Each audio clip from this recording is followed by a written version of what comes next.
আল্লাহর নবী জিজ্ঞাসা করলেন, কলিজার টুকরা মেরে, কি এমন অসুখ হয়েছে মা? আমি তোমার বাবা বৃদ্ধ হয়ে গিয়েছি, এই বয়সেও বসে বসে সালাত পড়তে চাই না, দাঁড়িয়ে দাঁড়িয়ে পড়ি। মারে, এমন তোমার কি হয়েছে যার কারণে তুমি বসে সালাত পড়তে হয়? আল্লাহ রাব্বুল ইজ্জত ওয়াল জালাল বলে দিয়েছেন, মারে, যতক্ষণ পর্যন্ত দাঁড়াবার শক্তি থাকে ততক্ষণ পর্যন্ত বসে সালাত পড়লে আদায় হবে না। ও মা, তুমি কি নিশ্চয় দাঁড়াতে পারো না? দাঁড়াবার কাজ দাঁড়িয়ে দাঁড়িয়ে করো, দাঁড়াবার কাজগুলা কিয়াম তুমি দাঁড়িয়ে করো। রুকু সেজদা দিতে যদি তোমার কষ্ট হয়, আল্লাহ রাব্বুল ইজ্জত ওয়াল জালাল বলে দিয়েছেন, হয়তো বসে পড়ো, একেবারেই নিচে বসে পড়ো, অথবা পাটা পশ্চিম দিকে করেও সালাত পড়ো, শুয়ে শুয়ে পড়ো, অথবা ইশারায় পড়ো। এরপরও সুস্থ থাকতে বসে সালাত পড়লে রব কবুল করবে না। মা, তুমি কেন বসে সালাত পড়ো আমি জানতে চাই। হযরতে ফাতেমা চোখের পানি ছেড়ে ডাক দিয়া বলেছেন, আব্বা, বসে সালাত পড়ি কেন তুমি আমাকে বলে দিয়েছো, আমার কাছে জানতে চাও আমি মা তোমার বসে কেন সালাত পড়ি? বাবা, এই পৃথিবীতে স্বামীর ঘরে যেদিন চলে যায় ওই দিন আপনি আমাকে জানিয়ে দিয়েছিলেন, ফাতেমা, আলীর হাতে তোমাকে উঠিয়ে দিয়েছি, কিয়ামত পর্যন্ত স্বামীর ব্যাপারে কোনো নালিশ যেন শুনতে না পারি। আপনি বলেছেন, বাবা, আপনার কথা তো আমার শিরোধার্য মানতে হবে। ও বাবা, আজ পর্যন্ত তোমার কাছে আলীর ব্যাপারে কোনো কথা বলি নাই। মাসের পর মাস চলে যায়, চুলায় আগুন জ্বলে না, কোনোদিন তোমার কাছে এসে বলিনি, আব্বা, আমি যে খাই নাই, তোমার ঘরে কি খাবার আছে? বাবা, খাবার না পেয়েও গভীর রজনীতে সেজদায় পড়ে আল্লাহকে ডাক দিয়ে বলেছি, আল্লাহ, বাবা আমাকে আলীর হাতে উঠিয়ে দিয়েছে, কিয়ামত পর্যন্ত তার ব্যাপারে কোনো নালিশ না করতে নির্দেশ দিয়েছে। আল্লাহ, সারা জিন্দেগি এভাবে কাটিয়ে দিতে চাই, খেয়ে না খেয়ে জীবন যৌবন শেষ করে দিতে চাই, আখিরাতে এক মিনিটের জন্য আমি তোমাকে হারাতে চাই না। আব্বা, এই জন্য আজকে বসে বসে সালাত পড়লাম। আমার পরনে আপনি যে কাপড় দেখতে পান, তোমার মেয়ে ফাতেমার ঘরে এর চাইতে আর কোনো দ্বিতীয় কাপড় নাই। আল্লাহু আকবার বলেন। ও বাবা, আমার পরনে আপনি যে কাপড় দেখতে পাচ্ছেন, ফাতেমার ঘরে কিন্তু দ্বিতীয় কাপড় আর নাই। বাইরে দুনিয়ার সাধারণ মানুষের কথা বলছি না, আমি তো জান্নাতি মহিলাদের নেত্রী হযরতে ফাতেমার কথা বলি। এক কাপড় পরেও যদি জান্নাতের লিডার আর নেত্রী হতে পারে, আমরা আজকে কত ফ্যাশন করে বেড়াই, কিন্তু জান্নাতের স্বাদ নিতে পারলাম না। তাদের এই গরিবী, তাদের এই কষ্টের জিন্দেগি তাদেরকে আল্লাহ থেকে দূরে রাখতে পারল না। নবীজি বলছেন, ফাতেমা কি বলবা বলো? ফাতেমা বলছেন, আব্বা, এই কাপড়ে কয়েকটা ছিদ্র আছে, কয়েকটা কাটা ছেঁড়া আছে, আমি যদি দাঁড়িয়ে নামাজ পড়ি ওই ছিদ্রগুলো আপনার চোখে পড়ে যাবে, কাপড় যে আমার ছেঁড়া এটা আপনার চোখে পড়ে যাবে। এই চোখে পড়ে যাওয়ার কারণে যদি আমার স্বামীর ব্যাপারে আপনার দিলে কোনো খারাপই কষ্ট চলে আসে, আমার শরীরের কাপড় ছেঁড়া এইটা দেখে যদি আমার স্বামীর সম্পর্কে আপনার কোনো ভুল ধারণা তৈরি হয়ে যায়, এই জন্যে আমার ছেঁড়া কাপড় যেন আপনার চোখে না পড়ে, এই জন্য আমি বসে বসে সালাত পড়লাম। আল্লাহু আকবার। বামায়ে বাবি জীবন কাটিয়ে দিতে চাই, এরপরেও স্বামী সম্পর্কে তোমার কাছে কোনো কথা বলতে চাই না।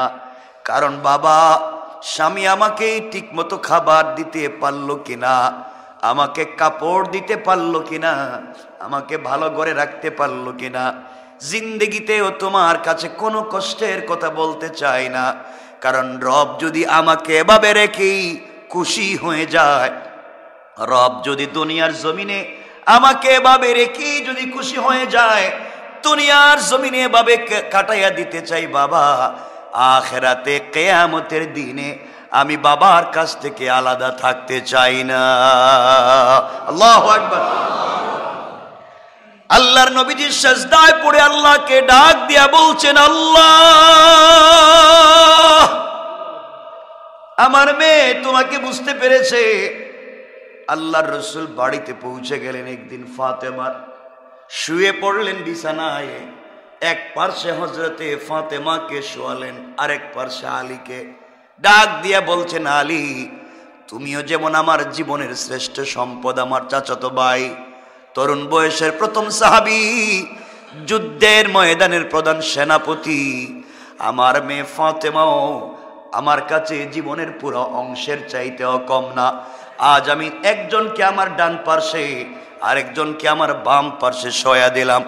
দুনিয়ায় তোমরা এভাবে থাকবা, আখিরাতে জান্নাতেও আমরা এভাবে একসাথে থাকতে চাই। আল্লাহু আকবার বলে। কি ছিল তাদের আদর্শ? কি ছিল তাদের আদর্শ? এই জন্য আমাদেরকে এভাবেই আদর্শ তৈরি করতে হবে। পরিবারও সুন্দর হবে, এই জাতীয় সুন্দর হয়ে যাবে। আজকালকে আমাদের পরিবারগুলো সুন্দর না। আমার ইচ্ছা আজকে হযরতে ওমর ফারুক রাদিয়াল্লাহু তাআলা আনহু জিন্দেগি থেকে দু একটা কথা আপনাদেরকে বোঝাতে চাচ্ছি, যেন এই পৃথিবীতে তারা পুরো দুনিয়ার মালিক হয়ে যাওয়ার পরও তারা কেমন ছিলেন, আর আমরা অল্প কিছু টাকার মালিক হইলে আমরা জানি কেমন হয়ে যায়। কথাগুলা দিল দিয়া শুনেন। কি বলতে চাই যে সূরা তেলাওয়াত করেছি, সূরা হুমাযা। এই সূরা কোরআনে কারীমের, এই সূরা মক্কায় অবতীর্ণ হয়েছে, যার আয়াত সংখ্যা হলো 9টা, পারার নাম হলো 30। এই সূরায় কোনো সেজদার আয়াত নাই, রুকু হলো একটা, সূরার সিরিয়াল হলো 104। এই সূরা হুমাযা আল্লাহ রাব্বুল ইজ্জতুল জালাল বলছেন, ওয়াইলুল লিকুল্লি হুমাযাতিল লুমাযা। আল্লাহ বলছেন, প্রত্যেক পশ্চাতে এবং সম্মুখে যারা পরনিন্দা করে তারা ধ্বংস।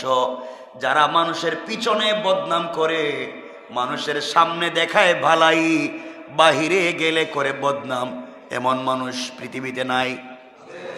কথা বলেন নাই?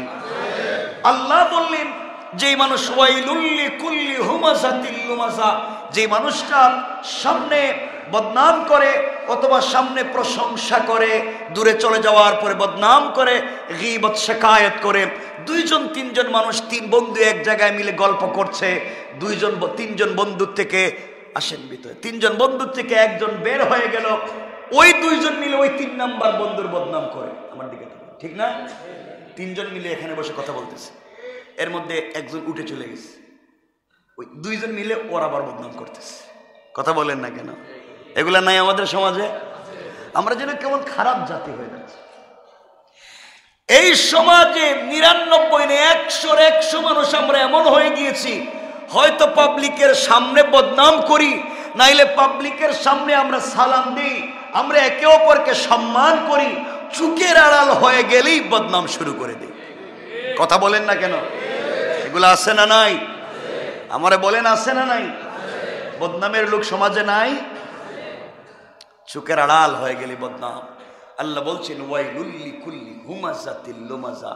ওর মুখে পুরা দুনিয়ার ময়লা ডাস্টবিন মেরে ফেলে, ধুরবুক। ওই ব্যক্তির মুখে আসমানের নিচে জমিনের উপরে যত ময়লা আছে, ডাস্টবিন আছে, ডাস্ট আছে, সব ওর মুখে ছুঁড়ে মারো। যেই মানুষটা মানুষের পশ্চাতে পিছনে গিয়ে বদনাম করে। এখন আমাদের এখানে কেউ আসেননি এভাবে যে কার বদনাম করেন? কিছু কয় না দেখি। যদি থাকেন আপনি আমাদের এই মসজিদে বসে আছেন, এমন যদি কেউ থাকেন যে আপনি গোপনে গোপনে পাবলিকের বদনাম করেন, তাহলে আসমানের নিচে জমিনের উপরে যত বিন ময়লা ডাস্ট আছে সব আপনার মুখে আমরা ফিকে মারলাম। কথা বুঝতে পারছেন আমার? আমি বলছি না, রব বলেছেন। রব বলেছেন ওয়াইলুল্লি কুল্লি হুমাজাতিল লুমাজা, পুরা দুনিয়ার দুর্ভোগ ওই ব্যক্তির যে মানুষের পিছনে বদনাম করে। আপনার পাইছে সালাম, আসসালামু আলাইকুম, কেমন আছেন? কেউ দূর সালাম দিছিনি, এর ফার্ম দিলাম, এর আবার সালাম দিলাম কি, এ আবার কি হয়? আছেন এগুলা? আপনি একসাথে প্লেটে বসে খাওয়াইলেন, প্লেটে খেয়ে যাওয়ার পরে দূর ওর কাছে গেছিলাম, হে আবার মানুষ হইল কোন দিন? এগুলো আমরা বলি না? কথা বলেন। আপনাদের আওয়াজে মনে হইতেছে সব অলিয়া উলিয়া মনে হইতেছে, সব আল্লাহর অলিয়া বসে রয়েছে এখানে। এই তো আমাদের চরিত্র। এইভাবে চরিত্র হলে আল্লাহ রাব্বুল ইজ্জত ওয়াল জালাল বলেছেন দুর্ভোগ ওই ব্যক্তির উপরে, দুর্ভোগ যে মানুষের সামনে এবং পিছনে বদনাম করে। এবং এমনও মানুষ আছে, এমনও মানুষ আল্লাহ বলছেন পশ্চাতে এমনও লোক আছে যারা তোমার বিরুদ্ধে বদনামকে আগে বানায়, মিথ্যা প্রোপাগান্ডা বানাইয়া পাবলিকের পিছনে বদনাম লাগাইয়া দেয়। আল্লাহ বললেন সে তার জিন্দেগি দুনিয়াও ধ্বংস করেছে, আর আখিরাতে তার সাথে কোনো হিসাব নাই, বিনা হিসাবে ওই ব্যক্তি জাহান্নামী। এত আস্তে আওয়াজ করে বললেন নাউজুবিল্লাহ।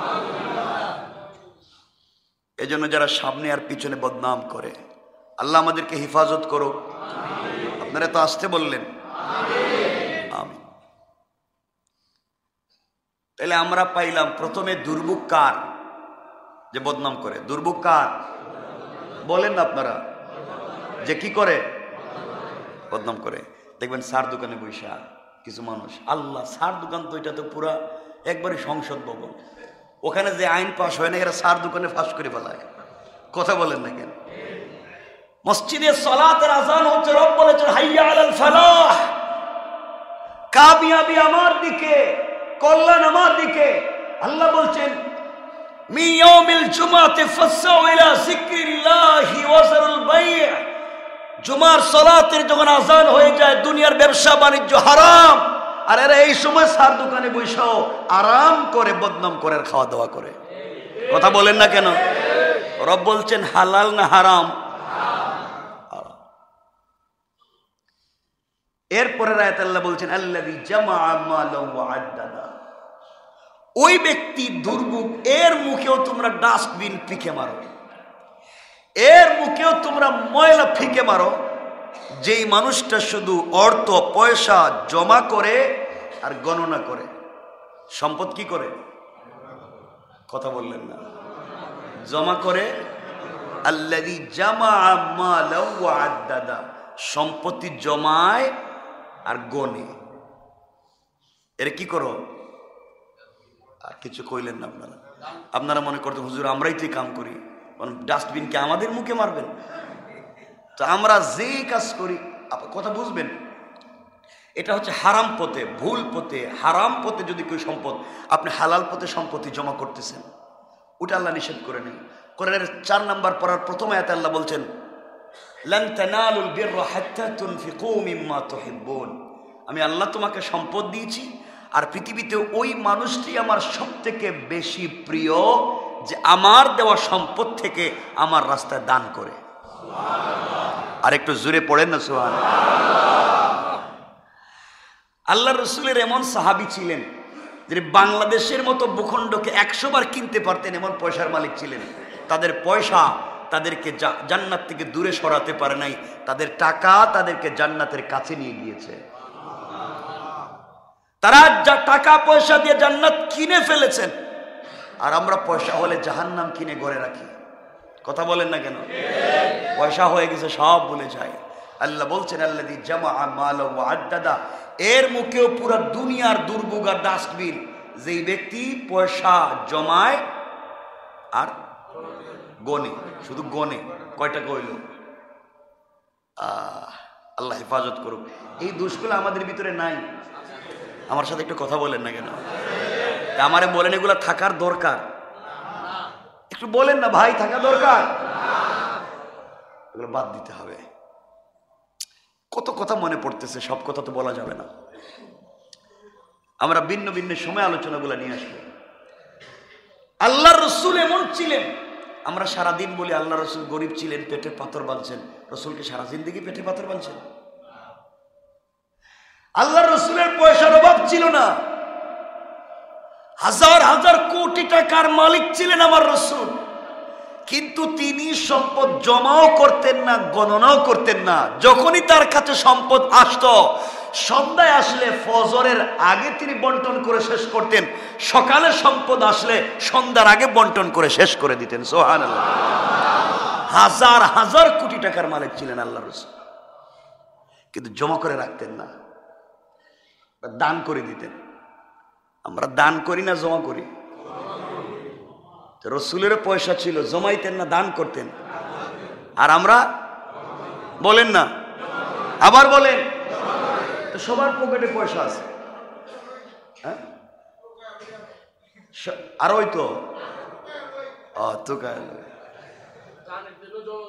এই যে আমরা এই যে মসজিদে যদি বলি ভাই আল্লাহর রাস্তায় একটু মসজিদে পয়সা দিন, ও হুজুর আজকে তো ছেঁড়া পয়সা নাই পকেটে, ছেঁড়াটা হইলে মসজিদে দিত।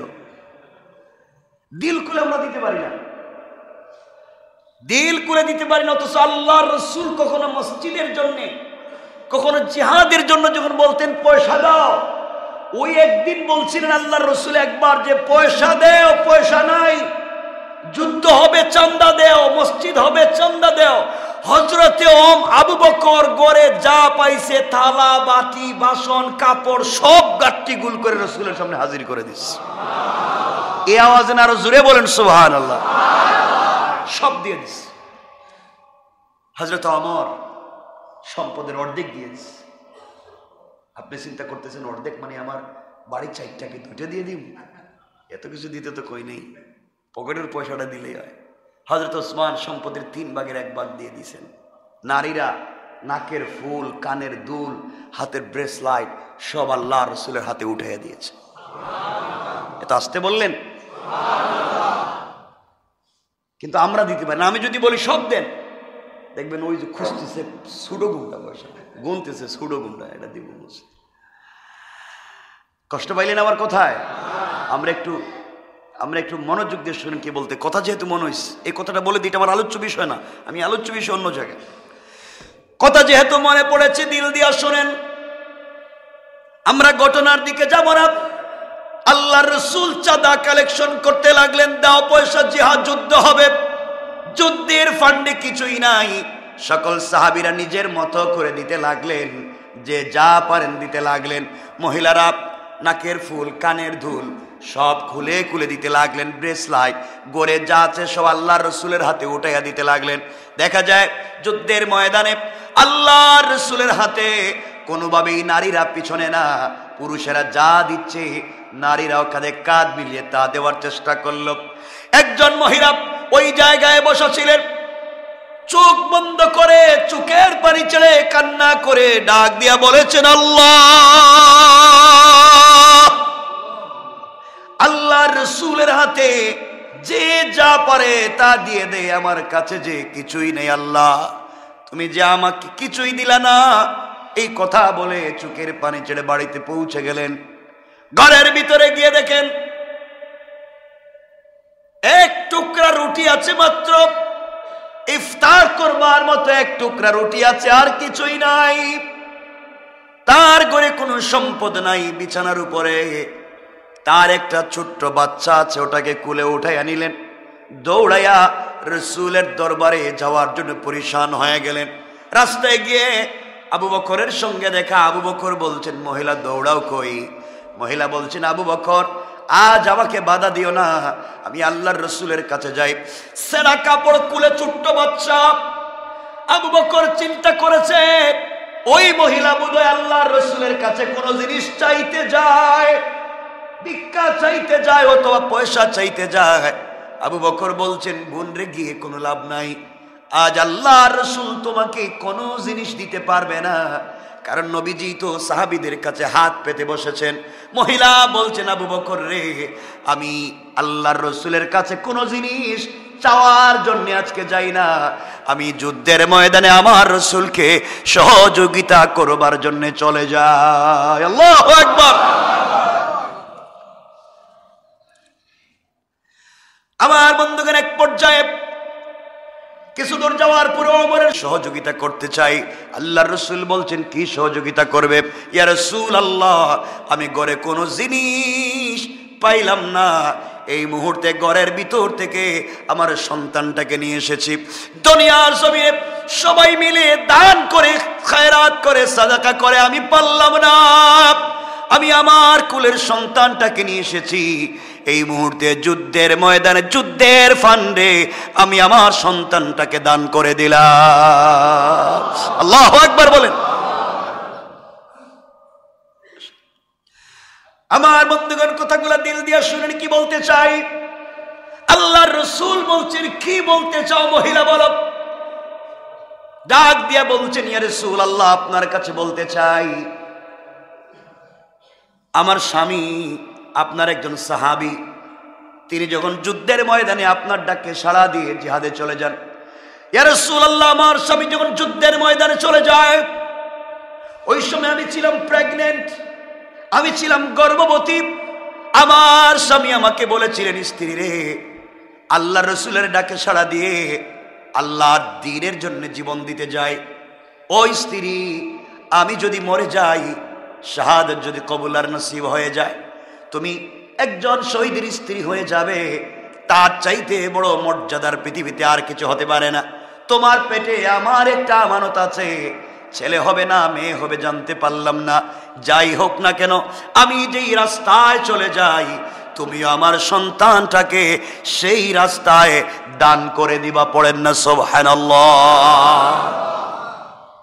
ইয়া রাসূলুল্লাহ, আমার স্বামী আপনার ডাকে সাড়া দিয়ে যুদ্ধের ময়দানে চলে গেলেন, শহীদ হয়ে গেলেন, আমি শহীদের স্ত্রী হয়ে গেলাম।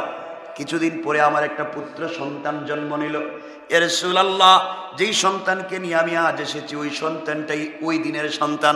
আল্লাহর পয়গম্বর, আপনি যখন চাঁদা কালেকশন করতে লাগলেন, ওই সময় সবাই দিতেছে, নারীরাও তাদের মন মতো ইচ্ছা মতো দিতে পারে।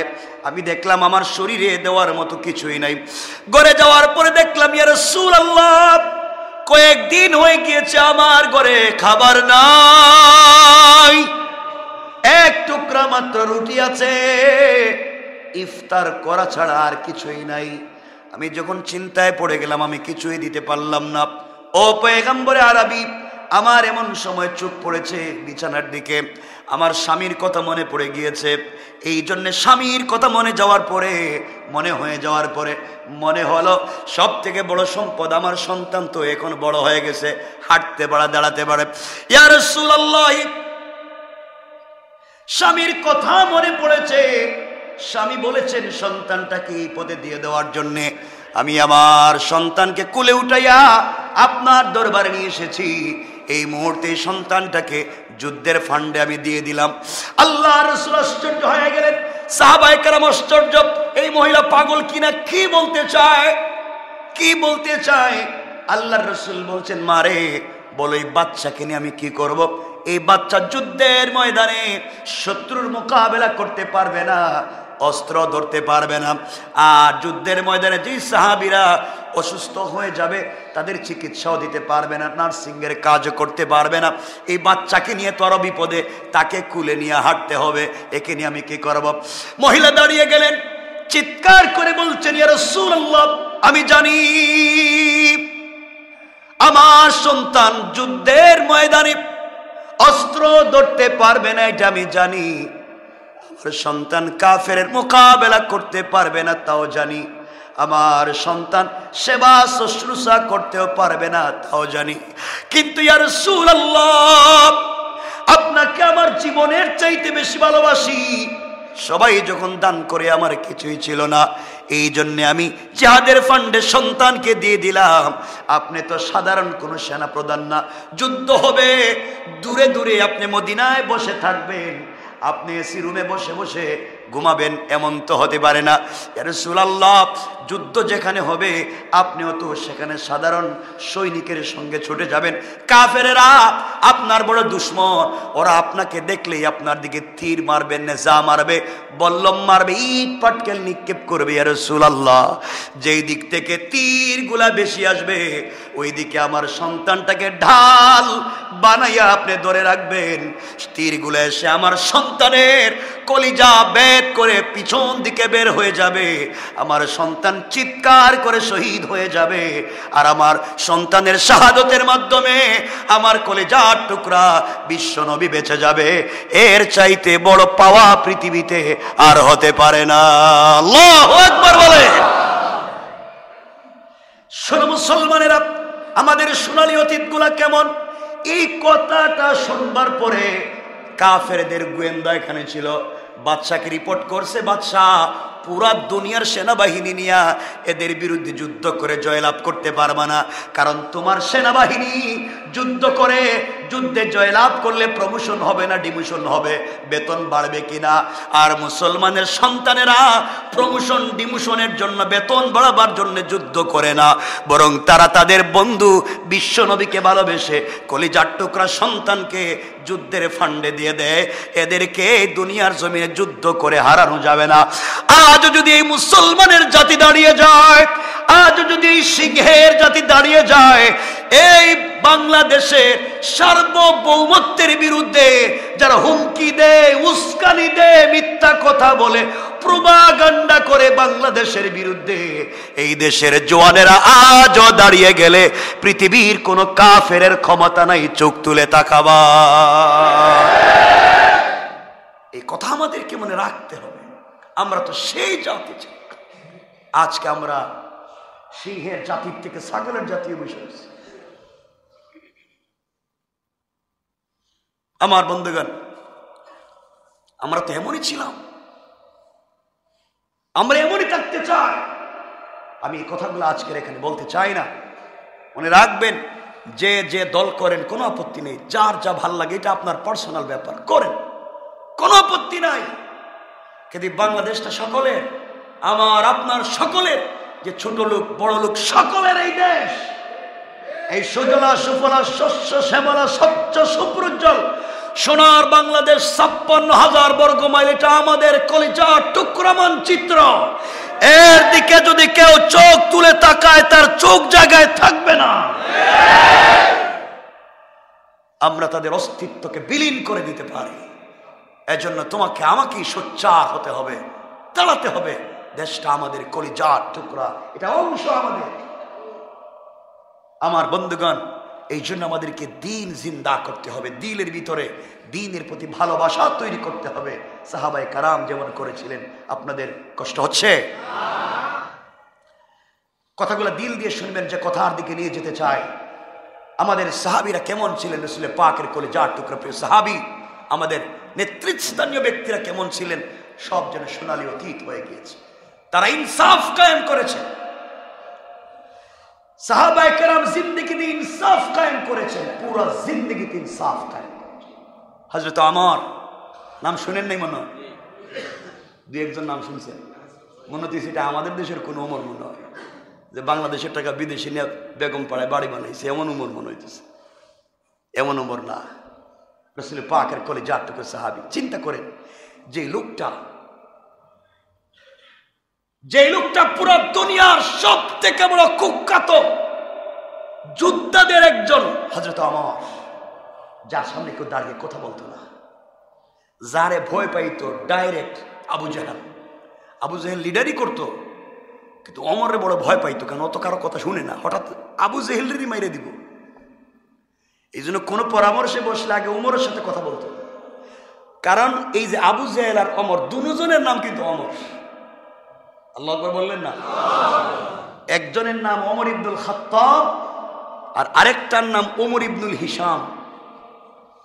আবু জাহেলের নাম ওমর, কিন্তু ইসলাম তার নাম দিয়েছে আবু জাহাল, মূর্খদের বাপ। তার বন্ধু ওমর ইসলাম বুঝতে পারলো, কিন্তু হে বুঝতে পারলো না। এজন্য ইসলাম তার নাম দিয়েছে আবু জাহাল, মূর্খদের বাপ, কিন্তু তার উপাধি ছিল আবুল হেকাম, হিকমতের লিডার। এত বুদ্ধি ছিল তার। ইসলাম তার নাম দিয়েছে, বলেন না, আবু জাহাল, মূর্খদের বাপ। যে কথা বলতে চাইলাম, হযরত ওমর কি ইনসাফ কায়েম করতেন, যার নাম শুনলে আল্লাহ রসুল বলছেন, ওমর যদি তোমার নাম কোথাও শোনা যায়, যে শয়তানের লিডার যেটা, অরিজিনাল শয়তান যেটা, ডাইরেক্ট তোমার দেখলেই রাস্তা ছেড়ে চলে যায়। না আলহামদুলিল্লাহ আরো পরে কইেন, আল্লাহু আকবার বলেন না। রাসূল পাক সাল্লাল্লাহু আলাইহি ওয়াসাল্লাম একদিন মসজিদ থেকে সালাত পড়ে বাইরে হইছেন, খুব দ্রুত হাঁটতেছেন, সামনে দেখেন শয়তান আসতেছে, একবারে টাটকা যেটা নির্ভেজাল, একবার ফরমালিন ছাড়া অরিজিনাল যে শয়তানটা, মেইন শয়তান মানুষের সুরত দিয়ে আইতেছে, অরিজিনালটা। নবীজি বলে যাক আসুক, আজকে কারে দোকা দিতে যায় একটু দেখি, একটু কথাবার্তা বলি। অরিজিনাল শয়তান যেটা, যে আজাজিল ছিল, সে আসতেছে। নবীজি দেখলেন সেও আসে, রসুলের দ্রুত গতিতে আসতেছে। রসুল তো নিচের দিকে তাকাই হাঁটতেছে। কিছু দূর হাঁটার পর দিকে শয়তানটা দেখা যায় না, অন্য রাস্তা দিয়ে শুধু দৌড়তেছে দৌড়তেছে। আর দৌড়ে কেন দেখলাম আমার দিকে আসতেছে, এখন দৌড়ে কেন, আশেপাশে তো কিচ্ছু দেখা যায় না। নবীজি বললেন শয়তান দৌড়াস কেন? পিছনে একটু তাকান, পিছনে দেখেন। নবীজি পিছন দিকে তাকায়া দেখেন হযরত ওমর আসতেছেন।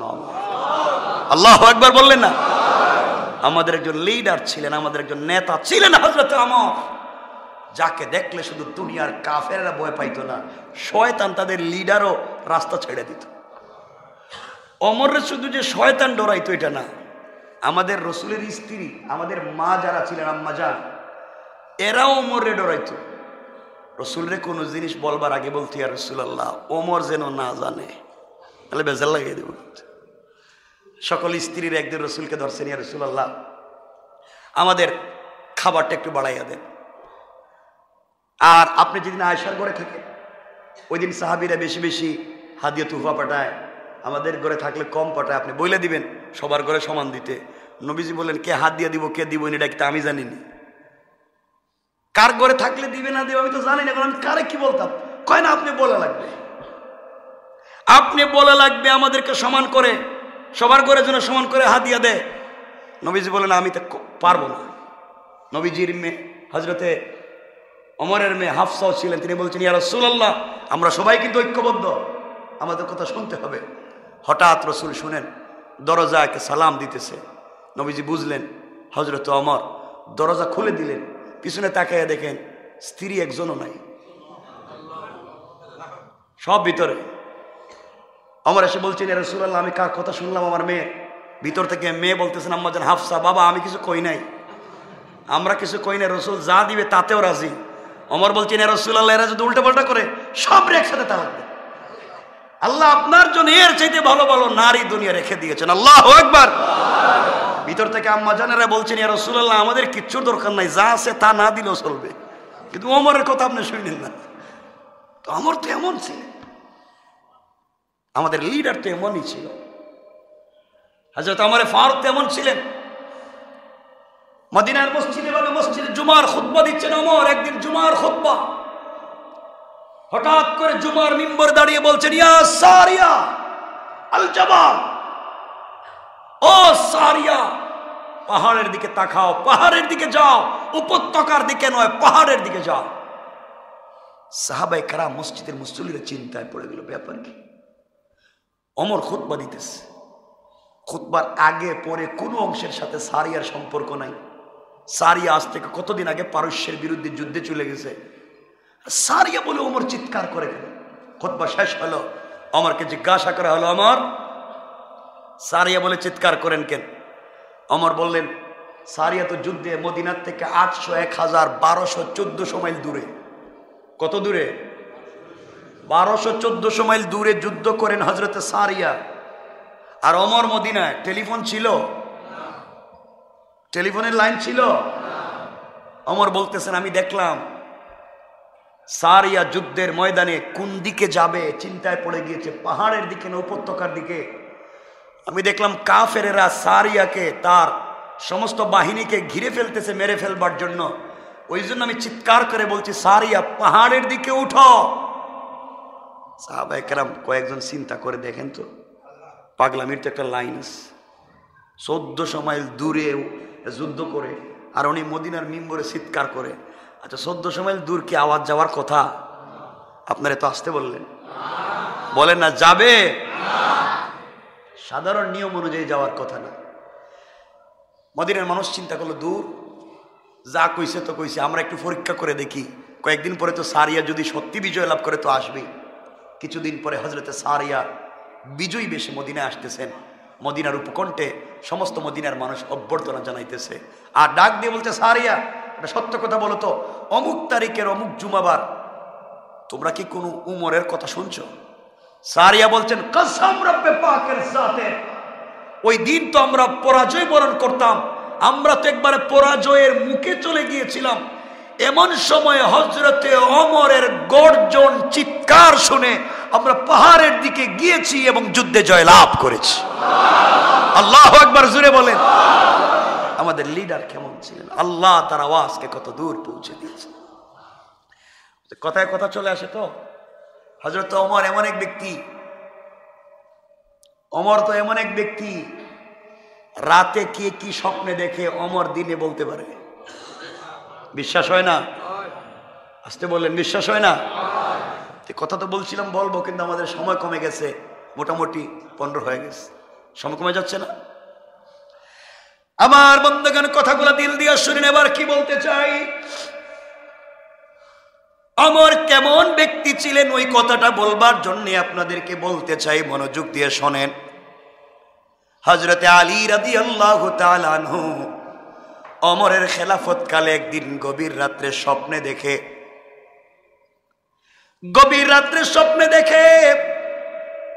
হযরতে আলী স্বপ্নে দেখেন রাসূল সাল্লাল্লাহু আলাইহি ওয়াসাল্লাম মসজিদে নববীতে ফজরের সালাতের ইমামতি করতেছেন। হযরতে আলী সবার পিছনে মসজিদে নববীতে ফজরের সালাত পড়তে গেলেন, গিয়া দেখেন নামাজ এক রাকাত শেষ। আলী সবার পিছনে নামাজ শেষ করে বসে গেলেন। স্বপ্নে দেখেন একজন মহিলা তার গাছের, তার বাগানের প্রথম খেজুর এসেছে, খেজুরগুলা নিয়ে আলীর হাতে দিয়ে বলছে, আলী এগুলা বিশ্ব নবীর হাতে উঠাইয়া দাও, তিনি যেন খান, মসজিদের মুসল্লিদের মধ্যে বন্টন করে দেন। এটা আমার বাগানের প্রথম খেজুর এসেছে, বাগানে যেন বরকত হয়ে যায়। হযরতে আলী বলেন, আল্লাহর রাসূলের হাতে দিলাম, সকলকে তিনি বন্টন করে দিলেন, আমাকেও একটা খেজুর দিলেন। স্বপ্নে দেখেন আলী, স্বপ্নে দেখেন আল্লাহর রাসূল তাকে একটা খেজুর দিয়েছেন, আলী সেই খেজুর মুখে নিয়ে চাবাচ্ছেন। এমন সময় বাস্তব মদিনার মসজিদের আজান হয়ে গিয়েছে, তার ঘুম ভেঙে গিয়েছে। ঘুম ভেঙে যাওয়ার পরে দেখে রাসূল স্বপ্নে তাকে যে খেজুর দিয়েছেন সেই খেজুরের স্বাদ আর দানা এখনো মুখে লেগে আছে। আল্লাহু আকবার।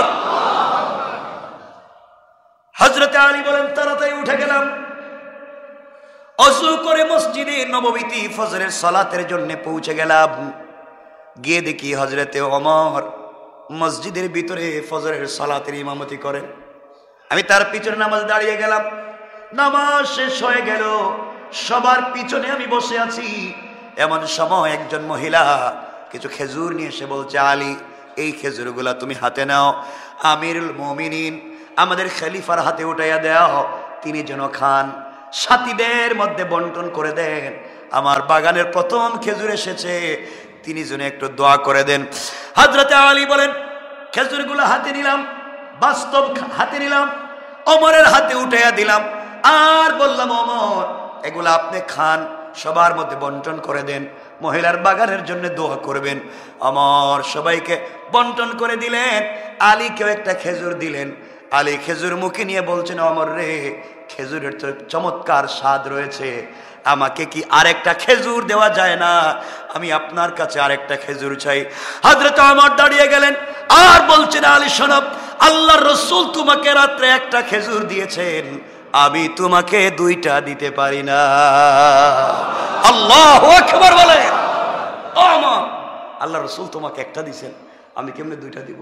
আলী সিজদায় পড়ে চিৎকার করে কাঁদতেছে, ওমরকে জড়ায় বলছে, ভাই আমি কি স্বপ্নে দেখলাম, শুধু স্বপ্নে দেখে নামাজে আসছি, কারো কাছে তো বলি নাই, তুমি কেমনে জানলা? আল্লাহু আকবার বললেন না? আরো জোরে বলেন না আল্লাহু আকবার। চিন্তা করেন তাদের ঈমান কেমন ছিল। আর আমাদের ঈমান তো 500 টাকা দিলেই চেঞ্জ হয়ে যায়। কথা বলেন না কেন?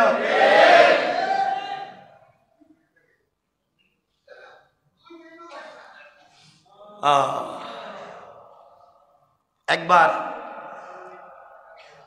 বিগত সময়ে আমার উপরে যেভাবেই হোক মামলা করা হলো, বড় মামলা, ডিজিটাল একটা মামলা। আমি বলতেছি, কারো তো মাঠে ময়দানে কথা বলি, জুলমের শিকার তো কম হয়নি, অনেকগুলা। তো আমাকে উকিলের পরামর্শ দিল, হুজুর 500 কোটি টাকার আপনি উল্টা মামলা দেন, মানহানির মামলা। আমি বললাম, দেখো হেরা দিতে পারছে, আমি কথা বলি ময়দানে, আমার মামলা দিছে। ডিজিটাল অ্যাক্টে তো সাইবার ক্রাইম, আর আমি মামলা দিব। ওদের কাছে তো ওদের মান সম্মানের একটা লিমিট আছে। আল্লাহ আমাকে দিয়ে সম্মান দিচ্ছেন, এটা তো 500 কোটি টাকায় পাওয়া যাবে না, এটা তো আরো বেশি। আমি তাদের মতো মামলা দিতে পারি না। আল্লাহ আছে, আজকে আল্লাহ এমন আছে, আমাদের ইজ্জতকে আকাশ চুম্বি করে দিয়েছে, আর তাদেরকে বেইজ্জতির সঙ্গে দুনিয়া থেকে বিদায় করে দিয়েছে। রব তো এটাই বুঝে। রব বলেছেন, এভাবেই তুমি চলো, দ্বীনের পথে চলো, কোরআন সুন্নাহর পথে চলো। রব যদি ইজ্জত দিতে চায়, কেউ তাকে বেইজ্জত করতে পারে না। ইন্না মা'আল উসরি ইউসরা, সকল কষ্টের পরে সুখ আছে। কে বলেছেন? তো কথা লম্বা করতে চাই না, আমরের কথা বলছিলাম। আমর কঠিন জিনিস ছিলেন। আমার বন্ধুগণ, যে কথার দিকে আপনাদেরকে নিয়ে যেতে চাই, লম্বা করতে চাই না। ওমর ফারুক রাদিয়াল্লাহু তাআলা আনহু এমন আমানতদার ছিলেন। আমরা শুধু সোনালী অতীতের দিকে যাই, আজ আমাদের কাছে এমন লিডার নাই। একবার হযরত ওমরের কাছে পৃথিবীর সব থেকে দামি পারফিউম এসেছে। ওমরের স্ত্রী বলছেন, স্বামীরে কি করবেন? আমি এগুলা বন্টন করে দেব। ওমর বলতে লাগলেন, বন্টন যেহেতু আমি করব। স্ত্রী বললেন, স্বামী আমার হাতে দেন, আমি এটাকে বন্টন করে দিই। আমার বলছেন, না না, আমার স্ত্রী বন্টন করতে পারবে না, আর কেউ দাঁড়াও। স্ত্রী ডাক দিয়ে বলছেন, স্বামী কেন নয়, আমি কেন বন্টন করতে পারবো না? ওমর বলছেন, স্ত্রী রে, তুমি এই পারফিউম আতর বন্টন করতে গিয়া তোমার হাতে যদি সামান্য আতর লেগে যায়, আর এটা যদি তোমার বডিতে লাগাইয়া দাও, এটা তো পাবলিকের আমানত, পাবলিককে দেওয়ার জন্য এসেছে। তোমার বডিতে যদি 1 জর্রা পরিমাণ লেগে যায়, আল্লাহর আদালতে তোমাকে জবাবদিহি করা লাগবে। আল্লাহু আকবার। 1 ফোঁটা আতর বডিতে লাগলে বলতেছে আল্লাহর আদালতে জবাবদিহি করা লাগবে। আর আমাদের সুরেরা আমাদেরকে খাইয়া একবার শূন্য করে দিয়া বিদেশে বাড়ি বানাইয়া ছাড়ছে। চিন্তা করেন একটু, কেমন ছিল আমাদের লিডাররা, ইসলামটা কেমন ছিল সমাজে। আমার বন্ধুগণ, কথাগুলো দিল দিয়ে শুনেন কি বলতে চাই। এই ওমর কেমন ছিলেন সংক্ষেপ করে করে বলে যাই, লম্বা করতে চাই না। যে যদিও আমাদের সময় অনেক আছে, অসুবিধা হইতেছে না আপনাদের? সময় কিন্তু আছে, কিন্তু আপনাদের কষ্ট হবে কি নেই চিন্তা করেন বেশি বেশি। একটু হাত তুলে আমরা দেখেন তো, দেখি কার কার কষ্ট হইতেছে এই পর্যন্ত। দেখছেন কষ্ট হইতেছে? হইলে একটু দাঁড়াবেন, একটু বসবেন। তাও আমি তো যত কম বলবো আমার লাভ। লাভ না? তাড়াতাড়ি চলে গেলাম, ওয়াজ অনেক দূরে, আজকে যাওয়া লাগবে অনেক দূরে, তো তাড়াতাড়ি চলে যাবি। কিন্তু আমার তো যত কম বলা যায় ততই লাভ। বেশি বললে তো আপনাদের উপকার নাকি? অসুবিধা হচ্ছে? অসুবিধা হচ্ছে না, বেশি বলবো না, শুধু শুনেন আমাদের সোনালী দিনগুলা কেমন ছিল।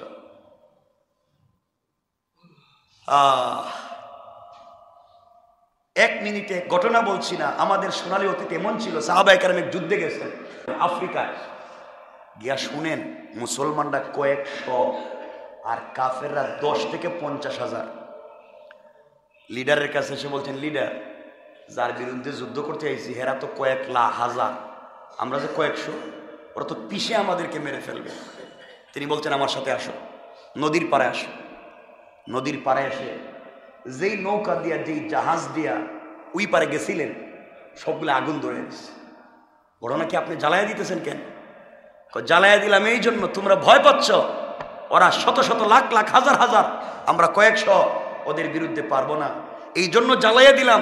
যুদ্ধ যদি আরম্ভ হয় তোমরা এই নৌকা দিয়ে পলায়ন করতে পারো। এখন জ্বালিয়ে দিলাম, পিছনে আমাদের সাগর আর সামনে কাফের, হয়তো জয়লাভ করব নচেত মরব, পিছনে যাওয়ার কোনো সুযোগ নাই, কারণ রব আমাদের সাথে আছেন। আল্লাহ সব জ্বালায় দিচ্ছে, পিছনে যাওয়া যাবে। আর আমাদের লিডারেরা কর্মীদেরকে গুলি বন্দুকের সামনে ফেলে দিয়া এরা সবার আগেই ভাগে। এরা নাকি লিডার হয়েছে। চুরিরও তো একটা লিমিট থাকা দরকার। আমার বন্ধুগণ, হযরত ওমর ফারুক রাদিয়াল্লাহু তাআলা আনহুর কথা বলছিলাম, কেমন ছিলেন হযরত ওমর। এক পর্যায়ে একদিন, আপনারা জানেন হযরত ওমর মাঝে মাঝে মানুষের খবর নিতেন না, নিতেন না? বলেন না, খবর নিতেন। একদিন বাইরে হইছেন গভীর রাত্রে পাবলিকের খবর নিতে, শুনছেন আপনারা, আমি মিলাবার জন্য শুধু বলছি। আমার গভীর রজনীতে বের হলেন, কিছু দূর যাওয়ার পরে শুনেন দুইটা মহিলার কণ্ঠ তার কান পর্যন্ত সেদ করলো, বেদ করলো। মা বলতেছে, মেরে দুধের মধ্যে একটু বেশি করে পানি মিশা, বাজারে বিক্রি করা লাগবে। মেয়ে বলতেছে, আম্মা জান, এই রাষ্ট্রের খলিফা ওমর জানতে পারলে মাথা জাগায় রাখবে না। মহিলা বলতেছে, ওমর দেখতেছেনি, এই গভীর রাত্রে ওমর কোথায় আছে সে তো দেখতে পায় না, তুই দুধের মধ্যে পানি মিশা। মেয়ে বলতেছে, আম্মা জান, আমি দুধের মধ্যে কেমনে পানি মিশাতে পারি? ওমর না দেখলেও তো ওমরের সৃষ্টিকর্তা আল্লাহ দেখতে পায়। এই বিশ্বাসটুকু ঢুকাতে চায়, রব দেখতে পায়। এই যুগে তো দুধে পানি মিশাইতো, আর আমাদের যুগে পানিতে দুধ মিশায়। কথা বলেন না? পানিতে দুধ মিশাই বিক্রি করে দেয়, উল্টো হয়েছে কি? আমার বন্ধুগণ, আমার তার খাদেম আসলামকে বলছেন, আসলাম রে, এই বাড়িটা মার্ক কর, সকালে আসা লাগবে। আসলাম বাড়িটাকে মার্ক করে রাখলেন। ফজরের সালাতের পরে হযরত ওমর তার সন্তানকে বলছে, সন্তান আয় এখানে এক জায়গায় যাই। আব্বা কই যাইবেন? কই তোরে বিয়া করামো। আল্লাহু আকবার বললেন না? আরে ওর তো জানেন, বাংলাদেশের লিডারের কথা কই না, পুরা পৃথিবীর অর্ধেকের লিডার। আল্লাহু আকবার বলেন না? পুরা পৃথিবীর অর্ধেক, যার রাজ্যে সূর্য ডুবে না, এই ওমরের কথা বলতেছি। সকালবেলা ছেলেরে কয়, আয় তোর বিয়ে করাবো। আব্বা আমার আবার কইলিয়ে যাও, কয় আস না। যাইতে যাইতে গভীর রাত্রে মরুভূমির সেই ভাঙ্গা ঝুপড়ি ঘরের দরজায় পৌঁছে গিয়েছেন। দরজা নক করে বলছেন, বলেন না এই ঘরের ভিতরে কে আছেন? মহিলা বের হয়েছে। জিজ্ঞেস করলেন, গতকালকে আপনারা দুধ আর পানি নিয়ে যে কথা বলছেন সব আমি শুনছি, আমি ওমর। মহিলা বলছে, হুজুর ভুল হয়ে গেছে, শুধু মাথাটা জায়গায় রাখেন। ভুল হয়ে গেছে, ভুল করে ফেলেছি, মাথাটা ঠিক রাখেন, আর কিছু দরকার নাই। আমার বলছেন, মাথা ঠিক থাকবে কিনা পরে দেখবো, বলো তোমার মেয়েটা কোথায়? হুজুর মেয়েটারও মাইরেন না, আমারে মাইরে ফেলেন। মেয়ে ভুল করে নাই, মেয়ে তো আমারে বুঝাইছিল, ভালো কথা আমি শুনি নাই। আমার বলছেন, মেয়েটাকে নিয়ে আসো। মেয়েটা বের হয়ে বলল, খলিফাতুল মুসলিমিন, দুষ্টা, কারণ আমাদেরকে ক্ষমা করে দিন, ভুল হয়েছে। আমার তার মাকে বলছেন, মা শুনেন, আপনার মেয়েকে কি বিয়ে দিছেন? কয় না, এখনো বিয়ে দিতে পারিনি, গরিব মানুষ, ঝুপড়িঘর, আমরা মরুভূমিতে দুধ বিক্রি করে থাকি, আমার মেয়েকে কে বিয়ে করবে? আমার বললেন, আমার ছেলে আব্দুর রহমানকে নিয়ে এসেছি, আপনার মেয়েটাকে আমার ছেলের জন্য নিতে চাই। আল্লাহু আকবার বলেন। আমার ছেলের জন্য আপনার মেয়েকে বলেন কি? আপনি খলিফা, অর্ধ দুনিয়ার খলিফা, আর আমি দুধ বিক্রি করে দুধে পানি মিশাই? এমন একটা মেয়েকে, এমন একটা মেয়েকে আপনি নেবেন? আমার বলছেন, দেখো তোমার মেয়ের যে আমানতদারি কালকে রাত্রে আমি চিন্তা করে পাই নাই, সে তো তুমি দুধে পানি মিশাবার কথা বলছো, মেয়ে তো মিশাই নাই। আমার ভয় দেখিয়েছে, শেষ পর্যন্ত আল্লাহর ভয় দেখিয়েছে। যেই মেয়ের ভিতরে অন্ধকার রাত্রে আল্লাহর ভয় থাকে, তার চাইতে ভদ্র ভালো মেয়ে আর হতে পারে না, এই মেয়েটাই আমার দরকার। এই মেয়ের বংশ থেকেই জন্ম নিয়েছিলেন এই পৃথিবীর বড় একজন খলিফা উমর ইবনে আব্দুল আজিজ। আল্লাহু আকবার বলেন। আলোচনার শুরুতেই বলছিলাম, পরিবার যদি সুন্দর হয়, ঘর যদি সুন্দর হয়, এমন সন্তান জন্ম নিতে পারে। আজকাল আমাদের পরিবারগুলো সুন্দর না, এই জন্য এমন সন্তানগুলোও জন্ম নিচ্ছে না। এই জন্য এমন দরকার আছে না নাই? আছে না নাই? একজন খলিফা, খলিফা বুঝতেছেন নি আপনারা? অর্ধ জাহানের খলিফা, সুপার পাওয়ার। এই হযরত ওমরের কথা বললাম, তারা সম্পত্তি জমাও করতেন না, গণনাও করতেন না। শুনেন, ওমর ফারুক রাদিয়াল্লাহু তাআলা আনহু আরেকদিন রজনীতে বের হয়েছেন, তার সঙ্গে তার খাদেম আসলাম। গভীর রজনীতে পৌঁছে গেলেন এক ঝুপড়ি ঘরে। দূর থেকে শুনতে পান ছোট্ট ছোট্ট বাচ্চারা চিৎকার করে কাঁদতেছে আর বলছে, আম্মা জান, আপনি কি আমাদেরকে না খাওয়াইয়া মেরে ফেলবেন? আস্তে আস্তে করে ওমর পৌঁছে গেলেন, গিয়ে দেখেন একজন মহিলা চুলার মধ্যে কি যেন রান্না করে, বাচ্চাগুলা কান্দে। জিজ্ঞেস করলেন, কে মা তুমি? চুলার মধ্যে কি জাল দাও? আমার কোলে দেখে চুলার মধ্যে কিছুই নাই, শুধু একটু পাতিলের মধ্যে পানি গরম করে। কেন তুমি এগুলা করো? মহিলা ডাক দিয়ে বলছে, যুবক, কে তোমাকে চিনতে পারলাম না। আমি কেন গরম করি এই ফয়সালা আল্লাহ করবেন কিয়ামতের দিনে আমার আর উমরের মাঝখানে। আল্লাহু আকবার বলুন। ওমর চিন্তা করে, আমার সামনে দাঁড়ায় রয়েছে, আমার ফয়সালা করবো আল্লাহ। ওমর তো ভয় পেয়ে গেছেন, কই কি আমি কি করলাম? কি হয়েছে মা? এই রাজ্যে আমি থাকি, ওমরের রাজ্যের খলিফা, আল্লাহর রসুল তাকে আমানত দিয়েছেন নাগরিকের খবর নেওয়ার জন্যে। ওমর গ্রামেও আসল না, এই রাস্তাগুলা ধুলিবালিতে মরে যায়, একদিন খবর নিল না। আমার বাচ্চাগুলা প্রতিদিন না খেয়ে কান্না করে করে রাত্রে ঘুমাইয়া যায়, আর আমি এইভাবে পানি গরম করতে থাকি। খাবার হচ্ছে হচ্ছে দেখে যেন সন্তানগুলা ঘুমাইয়া যায়, এইভাবে ধোঁকা দিয়ে দিয়ে সন্তানগুলার রাত কাটাইয়া দেয়। আমি তাদেরকে কোনো খাবার দিতে পারলাম না।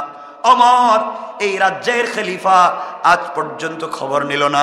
এই জন্য আল্লাহর কাছে বিচার দিয়ে রাখলাম, ওই ওমর আর আমার মধ্যখানে কিয়ামতের দিন ফয়সালা হবে। আমার নিজেকে সামনে রাখতে পারলেন না, হাউমাউ করে কাঁদতে লাগলেন। কিছু দূর এসে বালির মধ্যে সিজদায় পড়ে কান্না করে ডাক দিয়ে বলেছে, আল্লাহ, এই মহিলাকে আমি আবার ব্যাক করা পর্যন্ত হায়াত দেও, আমি যেন যেতে পারি। বাইতুল মালে আসলেন, রাষ্ট্রীয় কোষাগারের দরওয়াজা খুললেন। আসলামকে বলছেন, আসলাম রে, এখান থেকে আটার বস্তাগুলো আমার কাঁধে উঠাইয়া দে। আমার অর্ধ জাহানের খলিফা আসলাম বস্তাগুলো, আটা বস্তাগুলো আমার কাঁধে উঠাইয়া দে, জবের বস্তাগুলো আমার কাঁধে উঠাইয়া দে, কিছু সবজি দে, কিছু জিনিস দে। আসলাম বলছে, খলিফাতুল মুসলিমিন, আমিরুল মুমিনিন, আমি তো খেদমতের জন্য আপনার দরবারে হাজির, আপনার কাঁধে কেন উঠাবে? এগুলা তো আমার কাঁধে দেওয়ার কথা। হযরতে ওমর আসলামের কপালে চুম্বন করে বলছেন, আসলাম রে, কিয়ামতের দিনে গুনাহের বোঝা কি তুই আমার গুনাহের বোঝা কাঁধে নিবি নাকি? আমার গুনাহের বোঝা কি তুই কাঁধে নিবি? আসলাম, যে দৃশ্য চোখে দেখে এসেছি, নির্ঘাত ওমর কিন্তু আল্লাহর আদালতে জাহান্নাম থেকে বাঁচতে পারবে না রে আসলাম। আমার কোন রাজ্যের দরকার নাই, ক্ষমতার দরকার নাই, আমি পাবলিকের নাগরিকের জবাবদিহি নিয়ে কবরে যেতে চাই না। আসলাম, আমার কাঁধে উঠাইয়া দে, আর না হয় বল কিয়ামতের দিনে জবাবদিহি তুই করবে। আসলাম ওমরের কাঁধে বস্তাগুলো উঠাইয়া দিয়েছে। ওমর হাঁটতে পারে না, এতগুলো ভার নিয়েছে। আসলাম পিছনে পিছনে যায় আর বলে, আল্লাহ, একটা বার তাকাইয়া দেখো, তোমার ওমর অর্ধ জাহানের খলিফা বিছানা ছেড়ে দিয়া, সব কি চেয়ার ছেড়ে দিয়া কোথায় যেন বস্তা নিয়ে যায়। যাইতে যাইতে মহিলার বাড়ির কাছে পৌঁছে গেলেন, গিয়ে বলছেন, মহিলা এই ঝুপড়ি ঘরের কাছে পৌঁছে গেলেন, গিয়ে বললেন, মারে তুমি বসো, আমি রান্না করি। মহিলাকে বসায়া দিলেন, নিজের হাতে রুটি তৈরি করলেন, নিজের হাতে রুটি বানালেন, নিজের হাতে গোশতগুলা বোনা করলেন, সন্তানগুলাকে ঘুম থেকে উঠালেন আর নিজের হাতে তাদেরকে খাইয়ে দিলেন। বাচ্চাগুলাকে নিজের হাতে খাইয়ে দিয়া, তাদের ঘরে সবকিছু দেয়া, বাচ্চাগুলাকে নিজের মাথায় হাত বুলিয়ে বলছেন, তোমরা আমার জন্য দোয়া করবে, আমার জন্য দোয়া করবে। মহিলা চিৎকার করে কাঁদতেছে আর বলতেছে, যুবকরে তোমাকে চিনলাম না, ওমরকে যদি খলিফা না বানাইয়া আল্লাহ তোমাকে খলিফা বানাইতো, আল্লাহ যদি তোমাকে খলিফা বানাইতো, এর চাইতে বড় চাওয়া পাওয়ার পৃথিবীতে আর ছিল না। আমার চিৎকার করে বলছেন, মা এই কাগজটা হাতে নেন, আগামীকালকে আপনি ওমরের দরবারে যাবেন, ওখানে আমি থাকব, আপনার সব বিষয়গুলো আমি দেখব।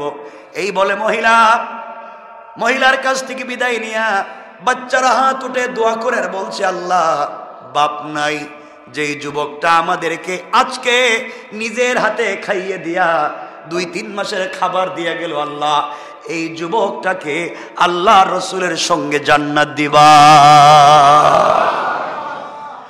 পরের দিন সকালবেলা মহিলা তার 2-3টা বাচ্চাকে নিয়ে ওমরের দরবারে চলে গিয়েছে।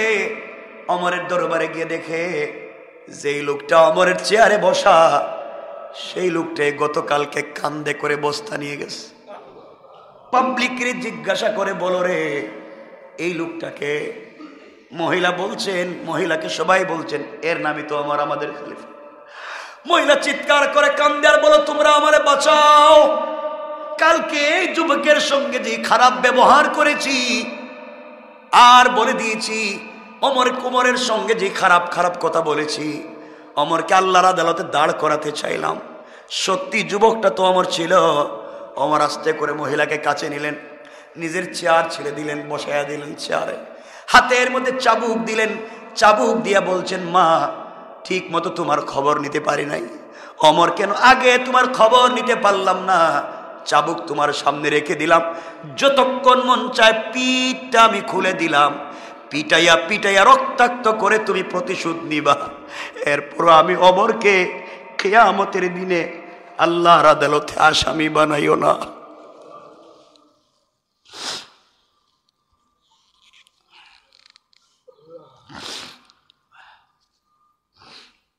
মা চাবুক দিয়ে যতক্ষণ মন চায় আপনি আমাকে আঘাত করেন, নির্যাতন করেন, ওমর কেন আপনার খবর ঠিক মতো নিতে পারলো না? কিন্তু আল্লাহর আদালতে আমাকে বিপদে ফালাইয়া দিয়েন না। মহিলা কান্দে আর বলে, ওমর আমাকে ক্ষমা করে দিও।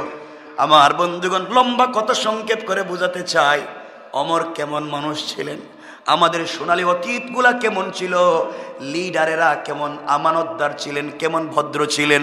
সুতরাং এই বাংলাদেশ সহ গোটা দুনিয়াকে, বিশেষ করে বাংলাদেশকে সমৃদ্ধশালী সোনার বাংলাদেশ যদি বানাতে হয়, এমন ইনসাফওয়ালা আমানতওয়ালা রাষ্ট্র যদি তৈরি করতে হয়, একমাত্র উমরের মতো একজন খলিফার দরকার, রাষ্ট্রনায়কের দরকার।